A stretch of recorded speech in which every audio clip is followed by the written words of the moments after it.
민쿡의 먹장 먹살의 민쿡입니다. 자, 오늘 배달업에 관해서 질문을 하신 분이 계셔가지고 제가 거기에 대한 답변을 좀 드리려고 또 이도록 했습니다. 질문지를 한번 볼까요? 안녕하세요. 저는 지금 외식업을 준비 중인 42세 창업 준비 중인 사람입니다. 준비 중에 이렇게 코로나로 인해 어떻게 해야 할지 잘 모르겠습니다. 원래는 작은 삼겹살집을 시작하려고 했습니다. 그런데 지금처럼 영업시간을 제한하고 술집을 못하게 하니 어떻게 해야 할까요? 코로나 시대에 배달식당을 해야 할까요? 이런 질문을 하셨습니다. 이 질문은 굉장히 많이 하세요.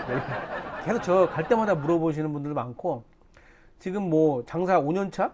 10년차 되신 분들도 저한테 물어보실 때가 있거든요. 뭐 질문이 이제 뭐 다양하게 질문하시죠. 뭐 배달을 해야 되냐, 배달업을 해야 되냐, 뭐 그런 질문들 하시는데, 배달에 대한 유혹이 굉장히 강하죠.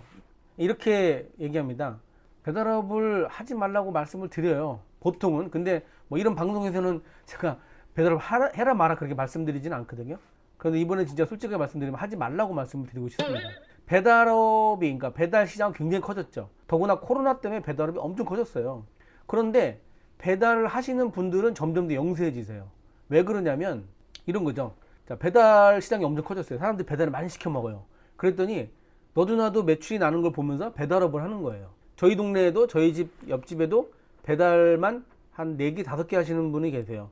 그 2층이나 3층 지하에다가 매장을 내고 각 다른 메뉴로 배달을 하는 거죠. 그렇게 여러 개를 할 수 있는 이유는 일단 시스템상 그 오프라인 식당보다 훨씬 단순한 구조로 되어 있습니다.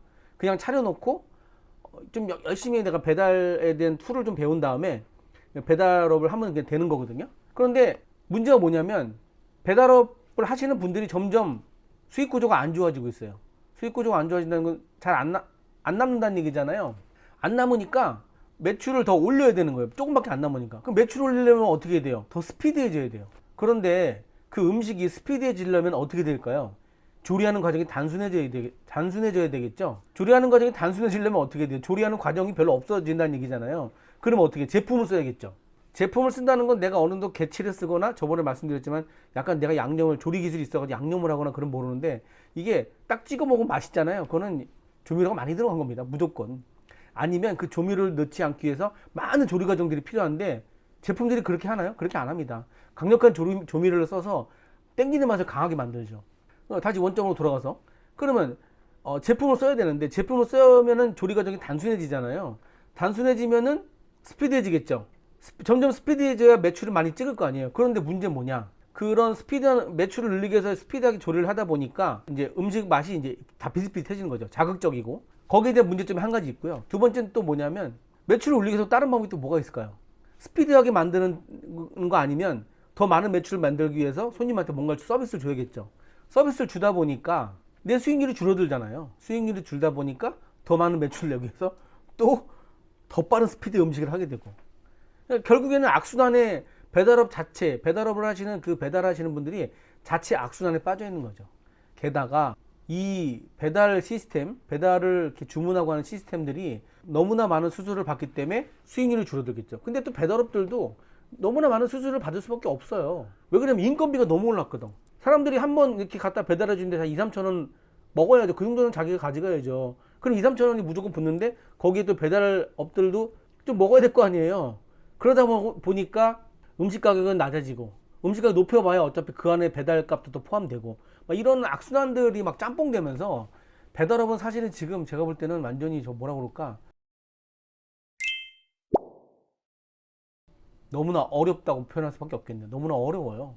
코로나 때문에 반짝해서 올라갔는데 시장만 커졌을 뿐 거기서 영업하시는 분이 너무 어렵다는 겁니다. 그리고 이게 배달, 저번에도 말씀드렸잖아요. 배달업은 1,000만 원 가지고도 차릴 수 있어요, 진짜. 정말로 깃발만 꽂으면 보증금 내고 간택기 놓고 싱크대 놓고 작업대 놓고 그냥 하면 돼요. 컴퓨터 한 대만 있으면. 그럼 1,000만 원 가지고 외모차 차릴 수 있어요. 그러다 보니까 진입 장벽이 낮아졌잖아요. 그러니까 진입 장벽이 낮아졌다는 게 무슨 말씀이신지 아시죠? 너도 나도 개나 소나 다 차릴 수 있습니다, 진짜. 음식을 전혀 모르는 사람도 차리고 있고요. 그게 큰 문제예요. 제가 20년 동안 초밥집을 했지만 여기에 실력이 없는 초밥집 몇 개 생겨도 제 매출의 일정 부분을 뺏어가는 거는 자연스러운 일이고 어쩔 수 없는 일이에요. 그러면은 그 동네에서 내가 떡볶이로 대박을 냈어. 대박을 냈지만 그 작은 떡볶이 집들하고 경쟁하기 위해서는 어떻게 해요? 그 경쟁들이 하는 짓을 보고 이기기 위해서 더 많이 줘야 되고 더 빨리 팔아야 되는 거예요. 그러다 보니까 이게 음식을 만들기보다는 음식을 생산하는 공장처럼 돼가는 겁니다. 그 제가 배달업 하시는 분들 매장에 가보면요, 배달업의 음식이 맛없다고 말씀드릴 수는 없지만 그런 구조 때문에 어쩔 수 없이 그렇게 스피디하게 음식을 만드는 구조밖에 안 되는 거예요. 식당들 보면은 전혀 조리를 하지 않는, 조리를 배우지 않는, 기본이 안 되는 그냥 아르바이트들 데려다 쓰는 집들이 되게 많아요. 왜 그러냐면, 야 이거 넣고 이거 넣고 한 숟갈 넣고 탁 해서 지글지글 하다 딱 내줘, 이런 방식이야 보니까. 그러다 보니까 그 친구들이 단점이 뭐예요? 조리를 제대로 배우지 못하다 보니까 또 위생관념도 좀 떨어져요. 일반 요리사들보다. 배달업이 다 그런 건 아닙니다. 괜히 또 이렇게 말했다 특히 욕 바가지로 먹을 수 있으니까. 배달업이 다 그런 건 아니지만 배달업을 하시는 분들 잘 들어보시면 제 말에서 아마 동의하시는 부분들이 굉장히 많을 겁니다. 그러면 배달업을 안 하면 나는 뭘 해야 되냐? 배달업 돈 조금밖에 없으니까 그냥 하지 마세요. 내가 볼 때 하지 마세요. 돈 5천만 원도 쥐고 있을 때 배달업 하게 되면 까먹을 확률도 높고 고생 엄청 많이 할 수 있어요. 근데 나 고생해도 배달업 하고 싶어, 나 그래 살릴 수 있을 것 같아, 그러면 하세요. 그러면 제가 말리지 못합니다. 내가 고생해서 지금 배달 하시는 분들 중에 대박 나신 분들 계시잖아요. 대박 나신 분들이 계신데 그분들을 바라보고 하는 거는 저는 사실은 반대합니다. 그분들은 되게 특별한 경우고 나도 할 수 있다, 아니 그럼 하세요. 하지만 대체적으로 배달업으로 성공할 확률이 오프라인 매장 성공할 확률보다 적다. 그러면 저한테도 이런 질문을 합니다. 지금 코로나 때문에 손님 없어 난리인데 오프라인 매장하면 성공할 수 있을 거냐? 저도 예상했던 것보다 훨씬 길게 코로나가 가긴 했지만 오프라인 식당을 하게 되면요, 언젠가 살아납니다. 언젠가라는 표현이 좀 막연한 얘기 같지만 저는 그냥 내년 정도면 이게 상황이 뭐 종결까지는 아니지만 나아지지 않을까 생각이 들어요. 그래서 그 돈이 있다면 지금 매장이 쌀 때, 오프라인 매장들이 쌀 때 오프라인 매장을 하세요. 그러면 어떻게 되냐면은 5천만 원 가지고 할 거를 빚을 더 내서 8천만 원짜리 오프라인 매장을 하시고 5천만 원을 아껴서 3천만 원짜리 배달 매장 하지 말란 얘기입니다. 3천만 원 날려먹나 8천만 원 날려먹나, 날려먹는 거 똑같거든요. 맨날 한 얘기잖아요 제가. 그러니까 8천만 원짜리를 하셔가지고 오프라인 매장을 하신 다음에 오프라인과 배달을 적절하게 배합하세요. 그러니까 적절하게 나눠서 좀 영업을 하세요. 그러면 어떻게 나누냐? 제 생각에는 이 오프라인 매장을 열었더라도 배달업이 매출이 잘 나니까 자꾸 배달업 쪽으로 가거든요.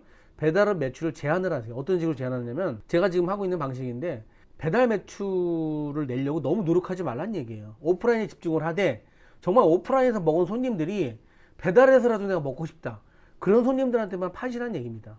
저는 이게 앞으로 오프라인에서, 그러니까 노출된 식당들, 배달도 물론 노출됐지만 아주 2층 3층 잘 안 보이는 데서 하잖아요. 그런 거 말고 지금 1층에 엄청 많이 공실들이 많아지고 있어요. 점점 내년엔 더 많아질 거예요. 이럴 때 공실을 싸게 들어가서 1층이나 2층에서 영업을 해가지고 보이는 곳에서 손님들이 잘 보이는 시각적으로 굉장히 노출되는 그런 매장에서 오프라인 매장을 하시고 그 다음에 배달 매장을 병행하시는 게 저는 살아남을 확률이 훨씬 높다고 봐요. 배달업을 하지 말라가 아니라 또 그걸 하면 성공할 수 없다가 아니에요. 그걸 하시면 이렇게 또 약간 애매모호하게 대표하는 게 피해가려는 게 아니라 성공하시는 분들 계시거든요. 배달업에 뛰어들어서 성공하신 분들 계세요. 근데 예전만치 못해요. 예전만치 열정을 가지고 하려고 하지만 그 열정 가지고도 안 되는 게 지금 배달업의 구조입니다. 열심히 한다고 다 되는 건 아니잖아요. 잘해야 되는데 그걸 잘한다는 건 운이 굉장히 크게 포함이 되어 있어요. 얼마 전에 아는 후배가 자기가 장사가 안 된다고 배달업을 이제 오프라인 식당을 하고 있는데 장사가 잘 안 된다고, 번외 얘기입니다. 번외 얘기. 안 된다고 저 요즘 유행하고 있는 저걸 하고 싶대요. 그 뭐시게 팝콘을 하고 싶대. 팝콘. 극장을 못 가니까 사람들이 집에 넷플릭스를 보면서 팝콘에 대한 수요가 높아진 거예요. 근데 팝콘을 집에서 해 먹으려면 복잡하니까 팝콘을 사다 먹는 거야. 그러니까 주문해서 먹는 거야. 그거를 하려고 싶대. 그래서 그거 하면 어떻게 되냐고 그럼 장비가 얼마냐고 제가 물어봤어요. 그 팝콘 장비가 얼마냐고. 그랬더니 202대가 필요하대요. 한 대는 안 돼요. 250만 원 필요하대요. 그래서 제가 찾아갔어요. 장사가 왜 안 되는지. 가서 봤더니 이건 이제 다음번에 제가 이제 또 다룰 건데, 아니 상품이 안 좋아한데 그러니까 장사가 안 되는 거였더라고요. 보니까 6개월 동안 장사를 했는데 오픈한 6개월이 됐는데 손님이 안 늘어난다는 거예요. 근데 가봤더니 상품이 안 좋은 거야. 야 상품이나 똑바로 만들고 그 팝콘을 하든지. 그리고 너같이 이 메뉴를 하고 있는 사람이 팝콘을 할 정도로 쉬운 일이면 너만 하겠냐? 이건 금방 다른 사람 따라하는 거야. 다른 사람 따라하면 이거는 금방 포화 상태가 되면 또 장사가 안 되는데, 너 이 재고 250만 원 장비 들어서 너 이거 250만 원 들이지만 중간에 또 뭐 재료 실패하고 재료 또 재고 생기고 하면 350만 원 400만 원 돈인데 너 이거 어떻게 나중에 처분할 때 어떻게 할 거야? 너 250만 원 벌기 쉬워? 그런 상황, 아주 되게 영세한 식당이었거든요. 그러니까 배달업은 사실은 진입장벽이 낮다는 거, 그래서 누구나 할 수 있다는 약점을 꼭 가지고 계셔야 돼요. 자, 오늘의 민쿡의 먹장머슬 이걸 마치겠습니다.